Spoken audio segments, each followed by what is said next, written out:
Copyright इन्फ्रिंगमेंट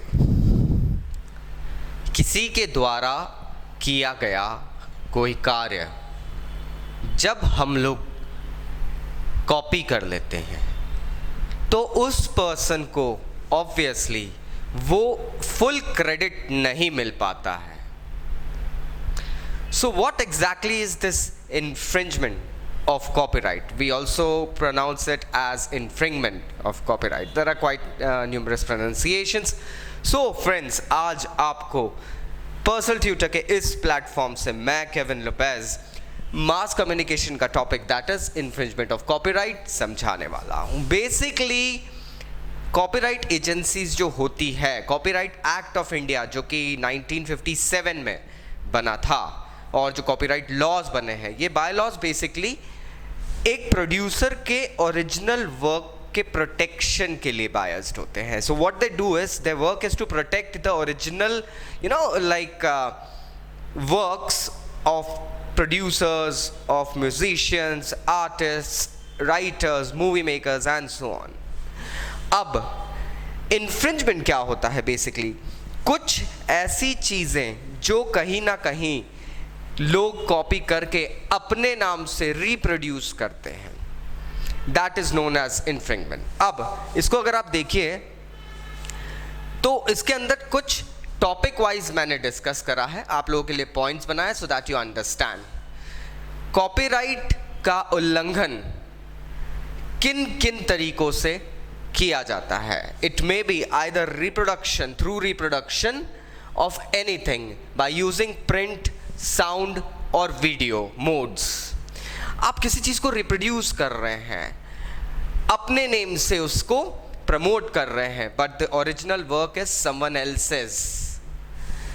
recording, आपने किसी का वर्क, किसी का म्यूजिकल प्ले या ड्रामा रिकॉर्ड करा है, आपने उसको ऑडियो फॉर्मेट में रिकॉर्ड कर लिया है, बाद में उसको सीडीज, कैसेट्स और दूसरे ऑडियो फॉर्मेट्स में आप उसको फिर से रिप्रोड्यूस कर रहे हैं. So that is also coming under, it is a category of infringement. Now friends, इसको आप समझिए. बेसिकली हम देखते हैं प्रिंट, साउंड, वीडियो में हम लोग देखते हैं, स्कूल्स में जब हम प्रोजेक्ट्स बनाते हैं, कॉलेजेस में प्रोजेक्ट्स बनाते हैं, तब हम लोग प्लेजारिज्म को बहुत ज़्यादा तरीके से प्रमोट करते हैं, चेक करते हैं. क्यों?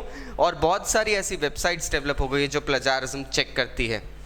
They actually collect your data, they analyze it and then compare it to millions of available pages on the internet, and hence if you have copied it from somewhere it automatically detects it. Again recordings में भी यही चीज़ होती है. आप देखते हैं, आप कुछ वीडियोस, कुछ प्रेजेंटेशन बना रहे हैं, उसमें आपको एक म्यूज़िक ऐड करना है.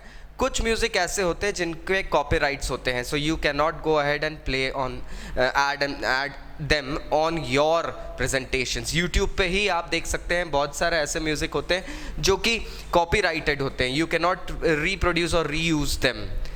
अगेन ब्रॉडकास्टिंग, आपका परहैप्स एक रेडियो चैनल है. रेडियो चैनल्स के एग्जांपल में दिस विल बी रेडियो और टीवी चैनल्स में प्राइवेट ब्रॉडकास्टर्स या गवर्नमेंट ब्रॉडकास्टर्स, कोई भी हो, किसी पर्सन का बनाया हुआ कोई सा प्रोग्राम टेलीकास्ट ऑडियो या वीडियो फॉर्मेट में नहीं कर सकते विदाउट हिज परमिशन, क्योंकि अगर परमिशन जाएगी तो रॉयल्टी भी पे करना रहती है. So that thing is again a legal topic and a different thing at all. So यहाँ पे समझ में आ रहा है that you can not do that. अगर आपने करा, it comes under like violation of the copyright act, translating of someone's work.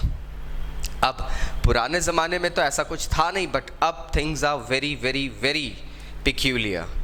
आज भी हम देखते हैं जो एक्चुअल वर्क होता है, जो राइटर होता है, उसी का नेम यूज़ किया जाता है.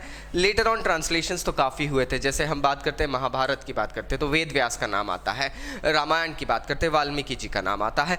और इनके बाद में इनको ट्रांसलेट करने वाले उन लोगों के नेम्स उतने इंपॉर्टेंट नहीं है जितने इन लोगों के, क्योंकि ओरिजिनल वर्क्स उनके हैं. उसी तरीके से हम बात करते हैं मुंशी प्रेमचंद की, शेक्सपियर की. अब ये लोग लेजेंड्स थे.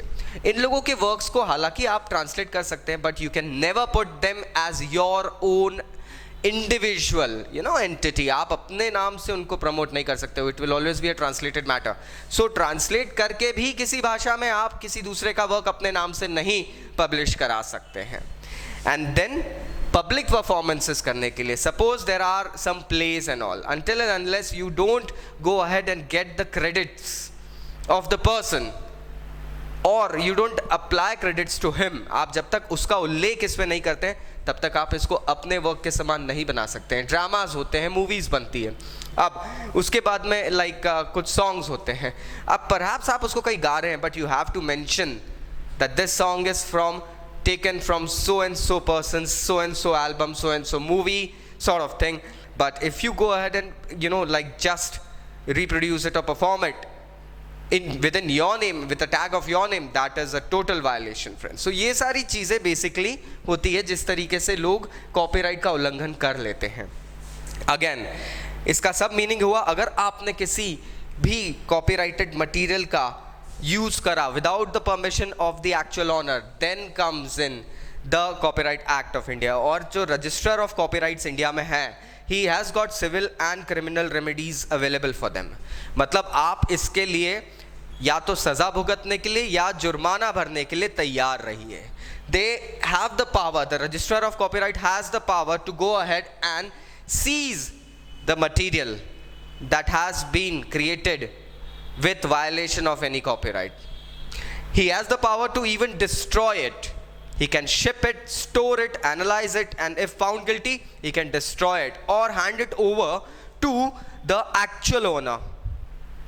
And secondary thing, इसमें you may be liable to go ahead and pay the damages also. There are certain aspects, बहुत सारे ऐसे केसेस देखे भी हैं हमने मॉडर्न टाइम्स से, जब कॉपीराइट के वायलेशन होते हैं और उसके लिए जो एक्चुअल ओनर होता है, they actually put up a case in the court in front of the registrar of copyrights and then it goes to the court and then you have to, and देखा है हम लोगों ने, जिन लोगों ने copyright violation करा था, they have to pay the damages. इसमें छोटे से छोटे लेके बड़े बड़े ग्रुप्स और कंपनीज तक के नाम है. आशा करता हूँ अब आपको टॉपिक समझ में आया होगा. फिर भी अगर कोई डाउट्स है नीचे कमेंट बॉक्स से कमेंट करिए. I'll be going ahead and replying them back as well. Thank you very much, my friends. I'd like to inform you that we have gone ahead and started personal online classes on individual basis. So if you're interested, please description में दिए numbers पे contact करिए. Bye bye.